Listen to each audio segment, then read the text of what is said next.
నమస్తే, నేను Ashok Kumar. Welcome to our channel. AP minister, IT శాఖకు విద్యాశాఖకు మినిస్టర్ అయినటువంటి నారా లోకేష్ గారు మాటల మనిషి కాదు, చేతల మనిషి అని చెప్పి మరోసారి నిరూపితమవుతుంది. యావత్ ప్రపంచం అంతా కూడా చూస్తున్నారు. ఇవాళ ఏది ఏమైనా కూడా ఎన్నికలకు ముందు ఈసారి ఎలక్షన్స్ గెలిచే చాలు, మేము అధికారంలోకి వస్తాము, సరే చేయగలిగే చేద్దాము, తర్వాత దైవాధీనము అని చెప్పి ఏదో ఒక కొన్ని ఫేక్ హామీలు ఇచ్చేసి ఏది జనాల్లో యొక్క హామీలు చొచ్చుకుపోయే విధంగా దాని యొక్క కన్వర్షను ఓట్ల పైన ప్రభావం చూపించే విధంగా ఆ విధంగా చేసేసి వీళ్ళేం చేతులు దులుపుకోవాలా, శనగలు తిన్నావా చేతులు కడుక్కున్నావా అన్నట్టు లేదు. ఎస్, నారా లోకేష్ గారికి ఆ యొక్క ధీమా ఏందో, ఆ ధైర్యం ఏందో మనకు తెలియదు. కానీ ఆ రోజు 20 లక్షల మందికి ఉద్యోగాలు కల్పిస్తామని వాళ్ళు మాట ఇవ్వడము, ఆ మాటతో పాటు దాన్ని మేనిఫెస్టోలో పొందుపరచడము ఇలా చేశారు. అది కేవలం మాటలకు పరిమితం అనుకుంటే కొద్దిసేపు ఇవాళ అంటే కూటమి ప్రభుత్వం ఏర్పాటయ్యి ఇవాళకి 17 నెలలు 18 నెలలు దాటుతున్నటువంటి ఈ నేపథ్యంలో ప్రతి నిమిషం ప్రతిరోజు కూడా ఆహర్నిశలో ఆంధ్ర రాష్ట్రం బాగు కోసం కానీ, ఆంధ్ర రాష్ట్రంలో ఉండేటువంటి పిల్లల యొక్క ఉద్యోగాల కోసం కానీ, వాళ్ళ యొక్క చదువుల కోసం కానీ నారా లోకేష్ గారు ప్రయత్నం చేస్తున్నటువంటి తీరు, పరితపిస్తున్నటువంటి తీరు నిజంగా అద్భుతం, అమోఘం, అనివృత్తి. నేను అందులో భాగంగా నారా లోకేష్ గారు ఈ మధ్య కాలంలో వైజాగ్ కేంద్రంగా సమిట్ పెట్టడం కానీ, బిజినెస్ సమిట్, అంతకుముందు దావోస్ పర్యటన చేయడం కానీ, లేకుండా నరేంద్ర మోడీ గారి చేతుల మీదుగా ఈ కర్నూలులో డ్రోన్ హబ్కు సంబంధించి 13,000 కోట్ల పైచిలకు ఇన్వెస్ట్మెంట్లు పెట్టడం కానీ, ఈవెన్ అమరావతి కేంద్రంగా అనేక పెట్టుబడులు తీసుకురావడం కానీ, లేకుండా ఉంటే బుక్రాయపట్నం దగ్గర ఒక 87 కోట్ల పైచిలకు వ్యయంతో ప్రాజెక్టులు పెట్టించడం కానీ, అనేక విషయాల్లో నారా లోకేష్ గారు దూసుకుపోతూనే ఉన్నారు. ఐటీ శాఖ మినిస్టర్ అంటే నారా లోకేష్, లేకుండా ఉంటే ఒకప్పుడు కానీ ఇప్పుడు కానీ ఎప్పటికీ సీఎం అని మనం గూగుల్ చేసాం కదా, దాదాపు చంద్రబాబు నాయుడు పేరే కనిపిస్తుంది. ఇవాళకి ఎంతోమంది సీఎంలు వస్తూ ఉంటారు కూడా, కానీ సీఎం అనే పేరు చెప్తే మగుటం లేని మహారాజులాగా నారా చంద్రబాబు నాయుడు గారు ఏ విధంగా అయితే ఉన్నారో అదేవిధంగా నారా లోకేష్ గారు తాను నిర్వహిస్తున్నటువంటి ఐటీ శాఖకు తనకు తానే సాటి, తనకు తానే పోటీగా దూసుకుపోతున్నాడు. భారతదేశంలో అటువంటి మినిస్టర్ మరొకరు లేర్రా ఏ శాఖలో అయినా అనే విధంగా నారా లోకేష్ గారి యొక్క పనితీరు నిజంగా హ్యాట్స్ ఆఫ్ టు హిమ్. అందుకే ఏమో నేను అన్నట్టు మాటల మనిషి కాదు, చేతల మనిషి అని చెప్పా కదా. ఎస్, ఎన్నికలకు ముందు కూడా నరేంద్ర మోడీ గారితో అంతో ఇంతో పరిచయం ఉండేది, తర్వాత కూడా అంతో ఇంతో. కానీ మనం చేసేటువంటి పనులు తర్వాత ఆ స్నేహం బలపడుతుంది. నారా లోకేష్ గారంటే నరేంద్ర మోడీ గారికి అంత అభిమానం కానీ, అంత ప్రేమ కానీ రావడానికి కేవలం ఆయన చేస్తున్నటువంటి పనులే. ఏ కార్యక్రమం తీసుకున్నా కూడా, లేకుంటే ఏ యొక్క ప్రాజెక్ట్ తీసుకున్నా కూడా తనకు తాను 100% ఇస్తాడు అనే పాయింట్ బట్టే నారా లోకేష్ గారు అంటే నరేంద్ర మోడీ గారు సైతం, కేంద్ర మంత్రులు సైతం, ఈవెన్ యావత్ ఆంధ్ర రాష్ట్ర ప్రజానీకం సైతం నారా లోకేష్ గారికి ఈరోజు మద్దతుగా నిలుస్తుంది, ఆయన ప్రేమిస్తూ ఉన్నది. అందులో భాగంగా ఎస్, మళ్ళీ చెప్తున్నా, మాటల మనిషి కాదు చేతల మనిషి అంటున్నారు కదా.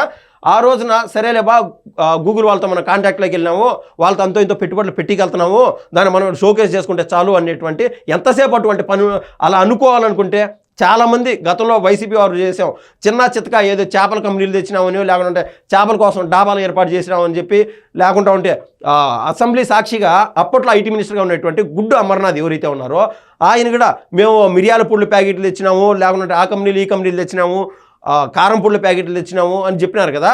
ఆయనకి ఈయనకి ఎంత తేడా చూడండి. ఆ రోజున గూగుల్ వారి దగ్గర పెట్టుబడులు పెట్టించడంతో పాటు ఎస్, నరేంద్ర మోడీ గారికి నారా లోకేష్ గారు అంటే అభిమానం ఏ విధంగా అయితే పెరిగిందో అదేవిధంగా గూగుల్ సీఈఓ అయినటువంటి సుందర్ పిచాయ్తో ఏ మేర స్నేహం చూడండి. అంటే వాళ్ళు టైం ఇవ్వడం అంటే ఆంధ్ర రాష్ట్రానికి సీఎంకో, లేకుంటే ఒరిస్సా, లేకుంటే మన దేశంలో ఎంతటి సీఎంలకైనా అపాయింట్మెంటు ఏం ఇవ్వాలా అంటే ఆ స్థాయిలో ఉన్నారు మన దేశానికి సంబంధించినటువంటి సుందర్ పిచాయ్ గారు. కానీ నారా లోకేష్ గారు టైం అడిగిందే చాలు అన్నట్టు అదే తడుగా సుందర్ పిచాయ్ గారు నారా లోకేష్ గారు టైం ఇవ్వడం, వాళ్ళ మధ్య స్నేహం చిగురించిందని అయితే మనం అయితే ఖచ్చితంగా చెప్పొచ్చు. భవిష్యత్తులో సుందర్ పిచాయ్ గారు అనేక మార్లు ఆంధ్ర రాష్ట్రానికి అయితే పర్యటన చేస్తారు. దానికి ముఖ్య కారణం ఎవరు అంటే ఖచ్చితంగా నారా లోకేష్ గారు. కేవలం పేపర్ న్యూస్ అనేది ఆ గాలిపటం లాగా ఉండొచ్చు, కానీ సుందర్ పిచాయ్ లాంటి వాళ్ళు, లేకుంటే ఎంతోమంది పారిశ్రామికవేత్తలు ఆంధ్ర రాష్ట్రానికి రావడము, కానీ దాని వెనకల ఆ గాలిపటాన్ని వెనకలు ఉన్నటువంటి అంత ఎత్తు ఎగురుతుంది కదా, ఆ యొక్క వెనకలున్నటువంటి దారం కంటికి కనపడని ఆ కృషి ఫలితము కేవలం నారా లోకేష్ గారి సొంతమని మనం ఖచ్చితంగా చెప్పొచ్చు. ఎస్, నారా లోకేష్ గారు ఇవాళ అమెరికా పర్యటనలో భాగంగా ఏ కంపెనీలు వాళ్ళతో మాట్లాడినారు, ఎవరెవరిని పెట్టుబడులకు ఒప్పించారనేది ఖచ్చితంగా న్యూస్ అంటూ వచ్చింది. ఒకసారి చూసే ప్రయత్నం చేద్దాం. అమెరికాలో ఏపీ మంత్రి నారా లోకేష్ పర్యటన కొనసాగుతుంది. శాన్ ఫ్రాన్సిస్కోలో గూగుల్ సీఈఓ సుందర్ పిచాయ్తో ఆయన భేటీ అయ్యారు. విశాఖలో గూగుల్ డేటా సెంటర్ పనుల పురోగతిపై సమీక్ష నిర్వహించారు. మనకు తెలుసు ఆల్రెడీ వైజాగ్కి గూగుల్ డేటా సెంటర్ వస్తుందని. కానీ ఆ క్రెడిట్ చోరీలో భాగంగా వైసీపీ వారు తన మునుకులయ్యి గూగుల్ డేటా సెంటర్ మేము తెచ్చాం అంటే ఒక్కసారన్నా సుందర్ పిచాయ్తో ఒక ఫోటో చూపిండి. లేదా ఎంఓయూలు ఏమైనా చేసుకుంటే కనీసం గూగుల్ చేసైనా చూపిండి. గూగుల్తో మేము గూగుల్ తీసుకొచ్చామని వైసీపీ వాళ్ళు అన్నారు, అది ఉండదు.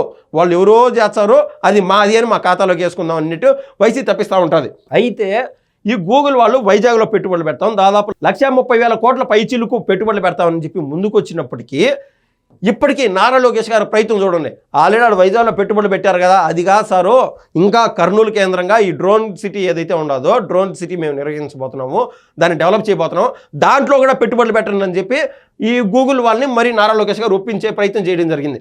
డ్రోన్ సిటీలో అసెంబ్లింగ్ యూనిట్ ఏర్పాటు చేయాలని కోరారు.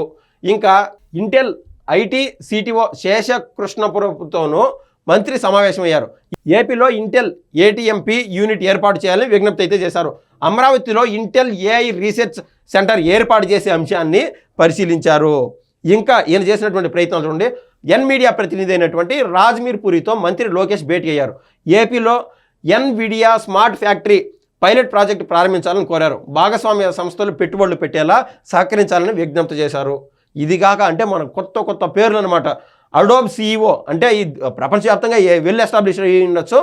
మనం చదువుతున్నప్పుడు మనకు కొత్తగాను వింతగాను అనిపిస్తుంది. అంటే ఎక్కడెక్కడి నుంచో ఎటువంటి కంపెనీనైనా సరే, అంటే మన రాష్ట్ర యువతకి ఉద్యోగాలే ధ్యేయంగా, మన రాష్ట్రంలోని తలసరి ఆదాయం పెరిగే విధంగా, రాష్ట్ర ఖజానాకి ఆ ట్యాక్స్ రూపంలోనూ డబ్బులు వచ్చి రాష్ట్ర ఖజానా సుస్థిరంగా స్టాండర్డ్గా అయ్యి, తద్వారా స్టాండర్డ్ అయినటువంటి మన రాష్ట్ర బడ్జెట్ ఎంతైతే పెరుగుతుందో ఆ బడ్జెట్ ద్వారా మన రాష్ట్ర ప్రజలకు సంక్షేమం అందించే విధంగా ఇలా ఒక్కదానికొకటి లింక్ అలా ప్రయత్నం చేసుకుంటూ పోతున్నారు. వాళ్ళు అంటారు కదా వైసీపీ వాళ్ళ అబ్బా కొడుకులు అన్నట్టు, ఎస్ తండ్రి కొడుకులు వాళ్ళు చేస్తున్నటువంటి ప్రయత్నం అదే. ఇంకా ఏపీ ప్రభుత్వం ప్రతిపాదనలు పరిశీలిస్తామని ఆయా సంస్థల ప్రతినిధులు అయితే హామీ ఇచ్చారు. ఈయన ఎక్కడ అడుగు పెట్టాగడ గతంలో తెలంగాణ మినిస్టర్లు, ఏపీ మినిస్టర్లు, ఏపీ సీఎం వీళ్ళందరూ వెళ్ళినప్పుడు దావోస్కి అప్పుడు ఏమన్నారంటే, ఏం పెట్టుబడులు తెచ్చారో చెప్పండి అన్నారు కదా. ఆ రోజున అందరు గుర్తుండే ఉంటుంది. ఇక్కడికి వచ్చి ఒక్క మాట కూడా చెప్పలా ఆ రోజు ముఖ్యమంత్రి కావచ్చు, లేకుంటే ఐటీ మినిస్టర్ కావచ్చు.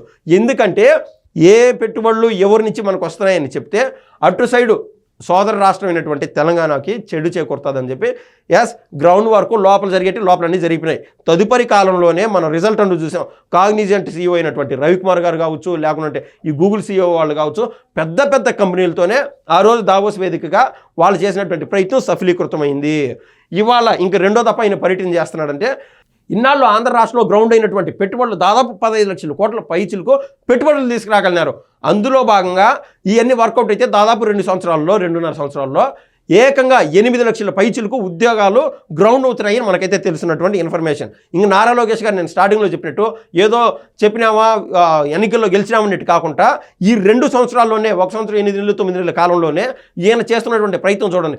20 లక్షల ఉద్యోగాలు కల్పిస్తామా మన ఆంధ్ర రాష్ట్రంలో అని చెప్పి ఆయన చెప్పినటువంటి మాటని ఖచ్చితంగా నిలబెట్టుకునే దిశగా ఆయన దూసుకుపోతూనే ఉన్నారు. ఇంకో మ్యాక్సిమం 1.5 years లేదా 2 years చూస్తే ఇప్పటికీ అంటే కన్స్ట్రక్షన్ ఫీల్డ్లో గతంలో వైసీపీ హయాంలో దాదాపు 12 లక్షల పైచిలకు ఈ భవన నిర్మాణ కార్మికులు ఎవరైతే ఉన్నారో వాళ్ళు రోడ్డున పడినటువంటి దుస్థితి మనం ఖచ్చితంగా చూసాం. వాళ్ళకి ఆల్రెడీ ఉద్యోగాలు దొరుకుతున్నాయి. వాళ్ళు తృప్తిగా షిఫ్ట్ల వారీగా పనులు చేసుకుంటూ పోతున్నారు, ఆయా కుటుంబాలను పోషించుకుంటూ ఉన్నారు. ఈ క్రమంలో ఒక్కసారి అవన్నీ గ్రౌండ్ అయిపోయిన తర్వాత, ఆఫీసెస్ డెవలప్ అయిన తర్వాత 20 లక్షల ఉద్యోగాలు కాదు కదా, ఏకంగా 25 లక్షల ఉద్యోగాలు వస్తాయి, వర్క్ ఫ్రమ్ హోమ్ అని చంద్రబాబు నాయుడు గారు ఏదైతే మాట ఇచ్చారో, అంటే తిరుపతి వాసులు లేదా తిరుపతి కేంద్రంగా ఒక 50-70 కిలోమీటర్లు అటు ఇటు ఉండేవాళ్ళు కూడా తిరుపతికి పోయి ఆడపోయి ఉద్యోగాలు చేసుకుంటారు. అక్కడికి వచ్చేటువంటి కంపెనీల ద్వారా శ్రీ సిటీ అనే ఆ డెవలప్మెంట్ ఏదైతే సిటీ ఉన్నదో ఆ డెవలప్ అయితే, అదిగాక వైజాగ్ వారు చుట్టూ ప్రాంతాలలో వర్క్ ఫ్రమ్ హోమ్ అక్కడ పోయి ప్రశాంతంగా చేసుకొని వచ్చి తల్లిదండ్రులతోనూ భార్యాబిడ్డలతోనూ సంతోషంగా ఉండగలుగుతారు. ఎక్కడో వేరే రాష్ట్రానికి పోయి వాళ్ళ తలసరి ఆదాయం పెంచి వాళ్ళ ఖజానాలో మన ట్యాక్స్ రూపంలో నింపే అంత అవసరం లేకుండా వీళ్ళు చేస్తున్నటువంటి ప్రయత్నానికి మనం కూడా మద్దతుగా ఇవ్వాలా, మనం కూడా ఎప్పటికీ తోడ్పాటుగా ఉండాలని చెప్పి నేనైతే కోరుతున్నా. ధన్యవాదాలు.